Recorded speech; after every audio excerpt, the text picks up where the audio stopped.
হত্যা মামলার আসামি হিসেবে কন্টেন্ট ক্রিয়েটর তৌহিদ আফ্রিদির 5 দিনের রিমান্ড মঞ্জুর করেছেন আদালত। সম্প্রতি সামাজিক যোগাযোগ মাধ্যমে আফ্রিদি ও দিঘির একটি নতুন ভিডিও ভাইরাল হয়েছে, যা নিয়ে ব্যাপক আলোচনা চলছে। ভিডিওটিতে দেখা যায় দুইজনেই বিভিন্ন বিষয় নিয়ে কথা বলছেন, যা তাদের ভক্ত ও অনুসারীদের মধ্যে কৌতূহল সৃষ্টি করেছে।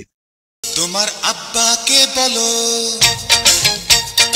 আম্মাকে বলো। ভাইরাল হওয়া ভিডিওটিতে আফ্রিদি ও দিঘি আলোচনা করছিলেন সাম্প্রতিক বিভিন্ন ঘটনাবলী নিয়ে। ভিডিও দৃশ্য ও কথাবার্তা দেখে মনে হচ্ছে তারা কোনো গোপন বা গুরুত্বপূর্ণ বিষয়ে মতবিনিময় করছেন। তবে ভিডিওটি সোশ্যাল মিডিয়ায় ছড়িয়ে পড়ার পর থেকে নানান রকম আলোচনা ও জল্পনা শুরু হয়েছে। ভিডিওটি প্রকাশের পর থেকেই ভক্ত ও সাধারণ মানুষ নানা রকম মন্তব্য করেছেন। কেউ ভিডিওটি ইতিবাচকভাবে গ্রহণ করেছেন, আবার কেউ সন্দেহ প্রকাশ করেছেন এর সত্যতা নিয়ে।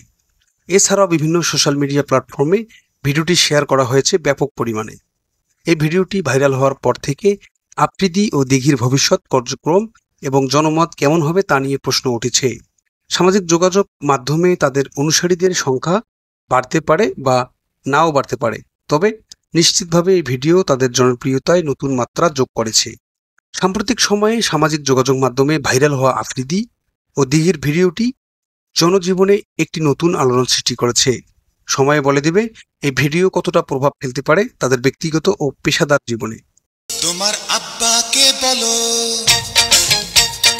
আম্মাকে বলো।